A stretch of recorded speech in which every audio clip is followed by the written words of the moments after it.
Well, it is, but it's yeah, because you want to sort of win an argument or whatever, but it's not a place to have a discussion. So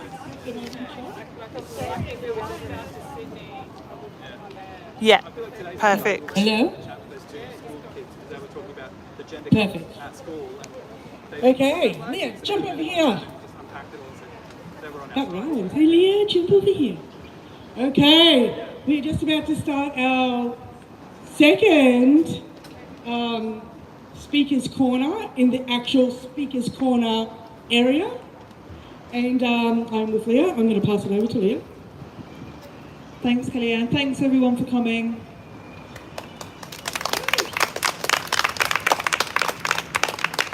Okay, thanks for all the new faces that are here as well. I know it's not easy to come out to these kind of things, but we're doing it. We're going to keep doing it until we don't have to do this, because quite frankly, I don't really want to be standing here saying that men don't have vaginas and women don't have penises, but here we are, 2023. Okay, this time last year, exactly to the day, I was halfway through a 48-hour labour, which was simultaneously the worst, most horrible day of my life and just the most incredible, best thing I've ever done. And I tell you what, you will never know the difference between the sexes until you've actually done that. There's nothing more clear that we are completely different beings, and there's absolutely nothing wrong with saying that, nothing wrong at all. So, that's why we're here, that's why we're talking, that's why we're shouting if we have to. Because at the end of the day, our children, our daughters are being completely harmed. Our sons and daughters and women are being completely, inextricably, irreversibly harmed by this absolute insane ideology that we're going through. It has to end. We have to keep talking, we have to keep speaking, we have to keep reaching out to people who are maybe feeling a bit nervous about doing this. I'll tell you what, it does get easier. The more you stand up here and talk about this, the easier it does get. And, okay, I think I'm going to pass the mic over now to the next person who wants to speak. Anybody want to speak?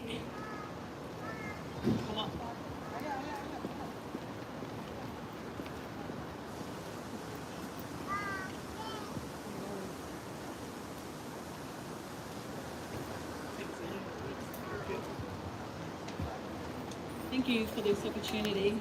I've got something to say. My name's Jeannie. I am a mother. When my daughter was around 19, she was adamant that she did not want to ever have children. So determined was she, and repulsed by the thought of ever having a baby, she begged me to let her get a hysterectomy. My advice to her at the time, as her mother, was that although she did not want to have children now, she may change her mind later, and that having a hysterectomy would remove the option of her own biological child forever, and I would never concede to that. I told her that if she didn't change her mind about having children, that was fine, but I wanted her to leave her options open. As a nurse, I advised her that even if she wanted a hysterectomy, no ethical doctor would recommend a healthy young woman for a hysterectomy, and no ethical surgeon would ever perform the operation. I explained the lifelong health consequences of removing a healthy uterus, and thankfully she listened to me. That was just 10 years ago. She's entering her 30s now and has decided that yes, she would like to have children. And despite a high-flying career, if it happens, she will be a stay-at-home mum who homeschools her children. Quite the turnaround in just 10 years, and decisions she came to through her own explorations of who she is and life experiences. Sometimes I wonder what would have been the outcome today. Would she have gone to a doctor or a psychologist and been advised that if she hated the thought of having children, she might be trans? Would she have just been offered surgery for the sake of her mental health? My mum was a compassionate and Christian woman.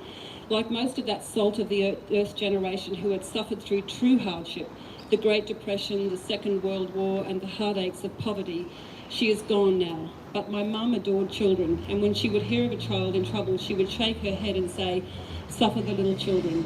A reference to the biblical quote where it said that Jesus told his followers to let the children come to him so as not to ignore or dismiss the most vulnerable in our society. And now when I see what is being inflicted upon our children, her words echo in my head, "Suffer the little children." This is not and never was about hate. This is always and always will be about the truth. As a mother and a nurse, my heart aches for the children. I see the irreversible damage being done to their bodies, the hormone blockers and intersex hormones being handed out to children around the world like lollies, the surgeries mutilating genitals and removing organs, and I want to cry. I want to scream out to these children and say, wait, just wait. You really don't know who you are as a teenager. You are only just discovering yourself. There's nothing wrong with being gay if you are. It doesn't mean that you are in the wrong body because you are attracted to the same sex. Or you might hate your changing body coming into puberty, but in a few years' time you will likely feel so different. So please, just wait. But Big Pharma and Big Medicine don't have time to wait. There's healthy profits to be made from the trans ideology, and we have become a society that has normalised just lopping off body parts in case they might offend us in the future. We take pill after pill like the old lady who swallowed the fly, who swallowed the cat to eat the mouse who swallowed the fly. Each intervention is a rolling cascade sucking us further and further into the medical maze, while the medical machine churns out obscene profits for those at the top, and on the behemoth rolls. When will we actually look at doing the confronting and necessary work of healing our minds, bodies and spirits? It has come to a point where I almost feel sorry for most doctors. I know that many are well-meaning, which only makes me feel more for them, trapped in a system that no longer allows them to speak the truth when they do see it, or recommend any so-called alternative healing modalities or treat outside the one-size-fits-all mentality. Sure, acute Western healthcare is generally great, and a hospital would be the first place if I broke a bone or similar. But as for chronic disease or mental health problems, after being a nurse and seeing what goes on, I wouldn't let them touch me with a barge pole. Gone is the emphasis on healthcare that actually heals tissues and sees the person as a whole. In its stead is compartmentalised one-size-fits-all medicine, offering only a panoply of drugs, therapies and surgeries designed to remove, poison or irradiate us. Never mind treating the disease that ails your mind, body or soul. We have a drug for that. We can cut that out or poison you to wellness. Even grief is now listed as a mental disorder in the Diagnostic and Statistical Manual of Mental Disorders. Grieving too long over the death of your spouse? We have a pill for that. Now that grief can be medicalised, money can be made, just like they medicalised childbirth. The mostly male medical establishment took away our choices and told us it was unsafe to birth our babies at home. They told us that their interventions were for our own safety. They played on women's fears and told us to take their drugs and interventions. Look at the disaster that was thalidomide. Look at the domino effects the interventions have on the birthing process. But all the while we are told that it's for our own good and that it keeps us safe. They know best, and we must ignore our own intuition and bodies. We must take their experimental drugs. Where have we heard that before? And now they're coming for our children with puberty blocking and intersex hormones and mutilating surgeries. The long-term effects have not been studied, but preliminary evidence is showing increased risk of cancers, brain development and function issues, metabolic and cardiovascular disease, etc., etc. I know when you are young, you think you are invincible. You think you will never change your mind. But please believe me, you are not the same person at 30 as you were at 15. And you are not the same person at 50 as you were at 30. You have time, so just wait. Those hormones you are taking to block puberty are not reversible. Girls, once your voice changes and deepens, it will never come back to a female register. Your facial bones will never reduce. Boys, your height will be stunted forever. The drugs could render you sterile should you ever decide to have children. There are adverse effects on mineralisation in the bones, leading to long-term chronic disease and disablement, and the list goes on. But hey, we're doing this for the children, because if we don't, they might kill themselves. Never mind that a Swedish follow-up study on transitioned men and women found a 19 times higher suicide rate in transitioned women and men than their control cohort. Evidence that contradicts their ideology and stands in the way of profit is ignored. Once again, where have we seen that before? And how can children give fully informed consent? They are not capable of understanding the full ramifications of these interventions. I heard of one incident where a young girl who had been given a double mastectomy changed her mind and a short time later and returned back to the clinic to ask for her breasts to be reattached. It's completely tragic. I would like to state for the record that I was a dyed-in-the-wool lefty my whole life. I believed in social justice. I believed that the left was for the working class. I believed that the left was anti-big pharma and anti-big corporate profit. I was a vegetarian for 40 years. I believed in working for the environment. But now I have removed my rose-coloured glasses and I find myself a political orphan. I see the lies our politicians on both sides think we are too stupid to see. I see their corruption. I see their duplicity and hypocrisy. I see the strategic agendas to divide, weaken and conquer us. I see the ambiguous laws being introduced to compel our words and end dissent and free speech. I see the plans to make us too terrified to step beyond our front doors or to even speak to each other without being double-masked. I see their infantilization of us. I see their plans to remove cash from us, ending all privacy, control over our lives and political dissent. I see their manoeuvring to remove sovereignty over our own bodies and our right to parent our children. I see the sexualisation of our children and the normalising of pedophilia and perversion. I see the erosion of our rights as women and the eradication of womanhood. I see the risks they take with our lives when they allow men into our private spaces. I see the heartbreak of women and girls who have trained their whole lives for a sport only to have the win stolen away by a man. I see the legacy media and politicians suckling on the teat of big pharma and big corporations, and I say enough. I do not give my cent and I will not comply. As the fearless Whitney Webb says, I am no longer left or right. I just don't want my government run by organised crime. In closing, I would like to state that today is my 22,211th day of being a woman. I'm not crying, I'm not buying clothes I can't afford, and I'm not some man's bizarre, delusional and frankly insulting parody of what he thinks it is to be a woman or a girl. I am an ordinary person. I am an individual. I am a human being. I am a mother. I am a counsellor. I am a nurse. I am a martial artist. I am a gardener. I am a writer. I am a seeker. I am a creator. I am a reader. I am a cook. I'm a business owner. I am strong. I am tender. I am a survivor. I am vulnerable. I am a woman. And I am immovable. And I am not afraid. Yeah!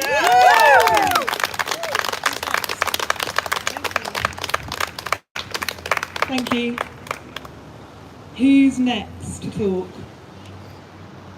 Or am I going to sing a song?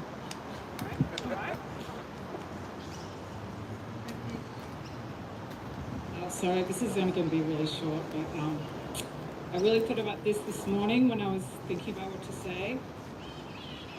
So I really wanted to talk about the politicians who passed these laws, and they're women. So ever since I heard about the self-ID law in Queensland, I've been so angry with our female politicians. How dare they give away women's and girls' safe spaces and make us feel fear and apprehension just going to a public toilet or changing room, or worry that our daughters and granddaughters will have to face a man, a potential sexual predator who has the legal right to be there merely on his own say-so. However, do they believe that in their privileged positions, they, their daughters or other female relatives will never be affected by these laws? Do they not realise that they or other females in their family will eventually have to deal with a man in what was once a women's only space? Perhaps to discuss the sexual assault with a male rape crisis counsellor, share a room with a male at a women's refuge, or even just a changing at a gym or swimming pool. Or perhaps they or other females in their family will be obliged to receive intimate care by a man who says he's a woman. Of course, objecting to that will mean they will potentially have committed a hate crime and be subject to discipline under the laws that they themselves have passed. Thank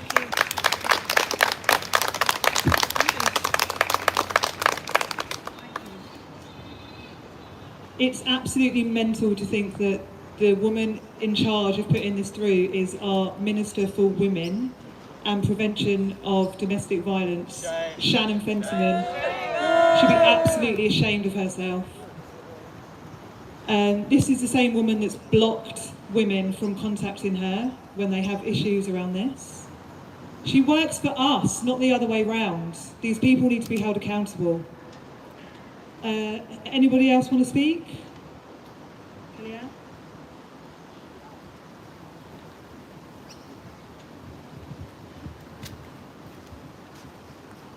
Okay, so I'm going to mention a ballerina, a certain ballerina, and the images that are going around.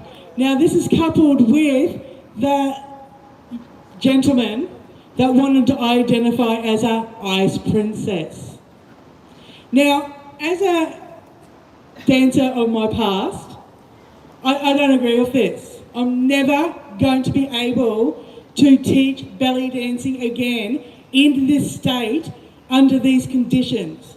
I will never be allowed to be able to run a children's class of young women learning how to move in their bodies under these new laws without keeping a man out of their dressing room. So we run a thing called a huffler, which is like it's a dance party. Groups of schools get together and each group will, they'll do a dance each. From little ones to big ones, they all dance.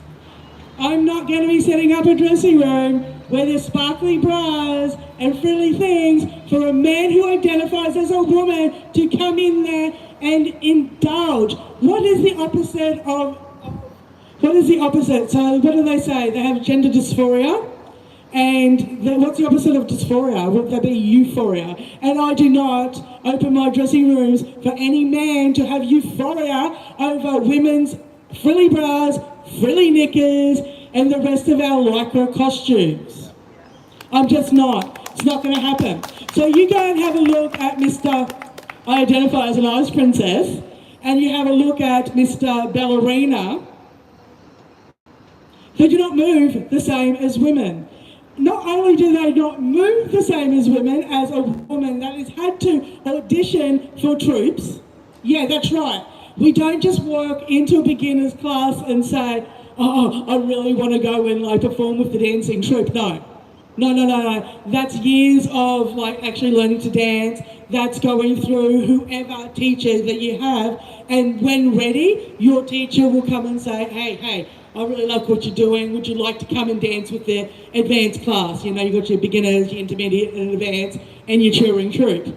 That's an honour. And none of these blokes that I have witnessed in any of these videos are even close to being of intermediate standard. Not one. And you can see this with a little video of one of the little ballerinas, and she's doing this hand motion. He's huge. The dancing is not even the same, not even close. Men do not move like women to start with. But then, to put a man in a position, and I'm not paying for that ticket. What is it, $200+ for ballet tickets nowadays? I just bought some tickets for my daughter and I to go to see Moulin Rouge, and they're close on $200 tickets for the bottom level, bottom level. So it's close on $400 of our money to go see this, and I can tell you, there ain't no ballet company, no dance company, not one of these companies will I pay money to see a man in a frock pretending he's a woman on that stage unless I pay for drag, and it better be 18+. So on that, I'm going to love you for now, talk to you later, and I'm passing the mic on.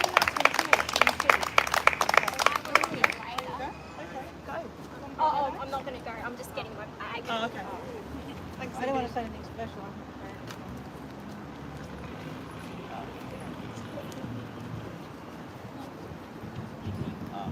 Hello kids, my name is Edie and I am an adult human female.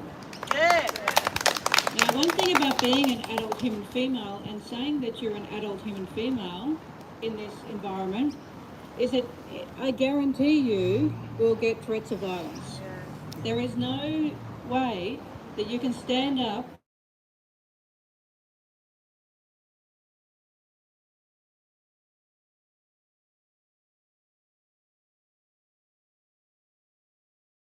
in this because I did stand up and I said, look, there's some differences here we need to be careful of. And I got threats of violence, and I thought, fuck if I'm going to allow this to happen to my children. So I am happy to stand up and say these things, knowing that I'll get threats of violence. And many women in our movement are getting actually physically assaulted, not just in New Zealand, but in Australia, all around the place, because they're saying, all they're doing is standing up and saying that they are adult human females. Because the other group of humans, which are the adult human men, are the biggest danger to adult human females. Now, there's two groups of people who want to attack us. One are the trans rights activists, and the other are the men's rights activists. There's a lot of men who can campaign for their own issues. Men have a lot of issues to deal with, and they should have political groups that advocate for their needs. But the reason they don't, they are teaming up with the trans activists on this issue is because of misogyny. Now, I thought misogyny was something that was fairly marginal, that was not around as much anymore, but as soon as you, I guarantee, as soon as you stand up in this movement, you will see this dynamic. And it breaks my heart, because it means I also was pretty friggin' naive for a long time. And I always was a feminist. I always believed in the cause. I celebrated the women who had handed us our rights. But then to see the corruption of women's studies for a start. I mean, my God, what these people do, this is QUT, what happens in there, has happened to there in women's studies in the last 30 years, that's now gender studies, is a fucking crime against humanity. Because women's studies was moving away from the fact that we didn't have basic rights to property, and we were property, to talk about our own needs culturally. That's what gender studies was, that's what gender, the word gender, was being used for when I took women's studies. It was being used to critique the way that the cultural representations of women were happening. And it's been taken over by capital and by government. Now, you can call that a conspiracy theory if it wasn't happening before our eyes. It's so obvious when you stand up and you say, actually no, I'm going to tell the truth. Just give it a go. If you want to, just give it a go for a while. Start using the real words, not the words that these pricks make up. If you start using the real words and say, don't call it bloody top surgery, call it a double mastectomy. That's what it is. And then once you contextualize that, you see a 15-year-old kid saying, I want a double mastectomy to find my real self. This is what the kids are saying, that they have to have their breasts removed. Now, if you put a feminist analysis on that, you put a proper, rigid-edge feminist analysis on whatever's happening, and it will expose it.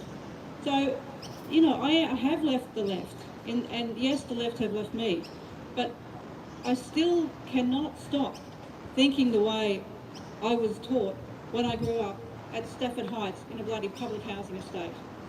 I can't get that out of my mind. And if you listen to those lessons that were given to us by our mothers, by feminists, all you need to do is put a class analysis on this, put a feminist analysis on this, and it exposes all the bullshit that these dickheads and those dickheads over there are telling us.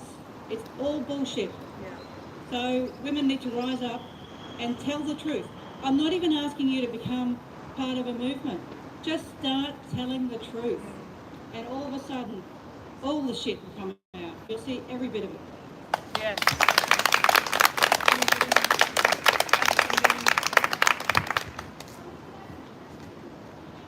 Absolutely correct. I was just going to say, when I was at uni in 2016 or so, we had to write an essay on girl dick. What? Yeah, I didn't get a very good mark for that one. Anybody else want to speak? Also, I just want to say as well, before we do wrap up, that Sal Grover has got to go to court in order to prove that a man is not a woman, and she's having to raise the better part of about $500,000. So anybody who can head over to the her fundraiser and chip in a little bit would be really appreciated. Thank you. Little men speak. Yes. Any other women? Any women? Now the men can speak. Hey, this is mainly practice for me because I just want to get used to doing this because I feel like there's a storm coming and I'm going to need to learn how to do this a little bit better. It's a beautiful day. I could be doing plenty of other things that are, there are way better ways to use my time than this. And last night, rather than trawling Twitter and learning more about the horrors of the collision of the trans ideas with reality and the impact it has on me and people I care about, I could have just unplugged from that. I could have watched a movie. And I can't help but think about so many of my friends and colleagues and people who stay silent on this issue and are waiting for someone else to fix it. It's someone else will deal with it. There's a new flag at the Wickham. It's the gender Gestapo flag with a big circle, and they didn't ask anybody if we wanted that installed there. Similarly, there's the giant invasion flag on the road that's been painted recently. I don't remember any consultation around that at all. This whole thing is being imported wholesale with no discussion. There's nothing organic about it. It's a top-down movement. So the luxury that people seem to sort of lie back and wait for other people to solve this, like Graham Linehan calls them luxury beliefs. If you think that you can be the kind person at work by regurgitating these mantras like trans women are women, if you think that puts you on the right side of history, if you think that lets you off the hook for staying silent while women's spaces are being obliterated and while the new homophobia with its new flag wipes out gay people who are genuinely same-sex attracted, if you think that that puts you on the right side of history, you are thoroughly mistaken. And these are absolutely luxury beliefs. I cannot afford these luxuries because I see what's coming. And I connect the dots, and I'm a critical thinker, and that makes me, on some levels, a bit of a social outcast. I also can't stand Marvel movies. I think they're shallow and boring, but I pray, that gets applause, awesome, yeah. Well, I mean, I pay a social price for saying that I can't stand lies, and I pay a social price for standing up for the truth, but I think, I'm gonna butcher a quote, there's more, like, you can chase truth and maybe you'll find comfort, or you can chase comfort, but you won't find it, and you won't find truth there either. So I think we are bound to challenge these ideas. Thankfully, it's all about speaking, and it's all about having conversations. It's about me owning this moment and reflecting on what's happened earlier here today. Two 15-year-old boys were here having a chat going, hey, what does that flag mean? And that sparked a whole conversation where their eyes were opened to the collision of these ideas. And the fact that they are ideas, and all ideas should be up for scrutiny in a healthy democracy. All ideas. And I'm going to quote a hero of mine, Christopher Hitchens, who said that if an idea can be destroyed by truth, then it deserves to be destroyed by truth. And I feel like with the trans ideology, truth is kryptonite to this movement. Yeah, maybe that's all I need to say, but yeah,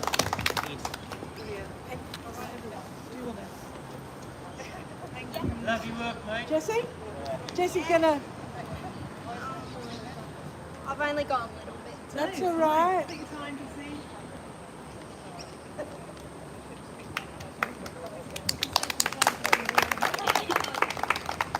Hello. I'm just going to read out a comment that I made to the Attorney General Shannon Fentman's Facebook page in December last year. So this was when she was introducing her sex self-ID legislation, the Birth, Deaths and Marriages Registration Bill. And she posted an article on the page, and I made a comment under it, and she said that any hateful, abusive, or something like that, any hateful, abusive comments or transphobic comments will be deleted. So this is what I wrote. I suggest you check out this website, which has collected over 100 pages of stories from Australians and many others worldwide who have been impacted negatively by sex self-identification. People with bad intentions can and will exploit this legislation you're putting through, which will endanger so many, especially our most vulnerable. It's not transphobic and nothing to do with hating trans people to raise safeguarding concerns related to anyone being able to change their sex marker or name for any reason. People who want to get away with committing serious crimes may take advantage of this. Have you considered that? And then I put a link to the website No Conflict, they said. Holly Lawford-Smith made it. And for this, I was blocked permanently from the page. So it seems like any kind of criticism or comments that Shannon Fentiman doesn't agree with will be deleted, not the hateful, abusive and transphobic ones, just anything she doesn't like. Anything reasonable. Yeah, so that's all from me.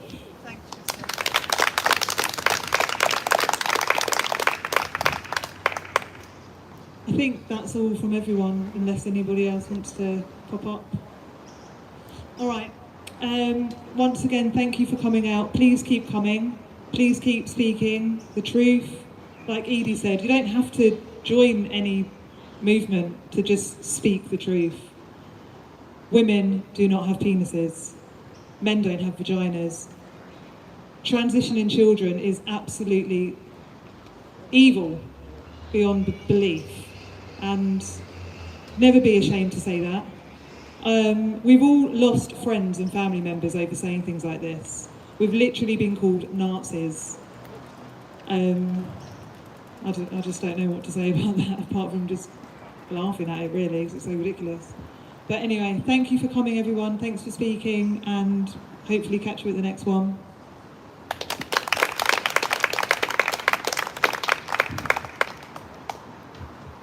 Okay, so I'm just going to say goodbye to YouTube now. Thank you for watching along. Thank you to my moderators that I do have now. So for now, I love you. Remember, stay loud, my friends, any way you can. If it's writing letters, if it's tweeting, if it's Facebooking, if it's being just loud like me and talking really loudly at the checkout, do that, even if they ask you to leave, which happens more often than I'd like. But stay loud, my friends, any way you can. And for now, stone out.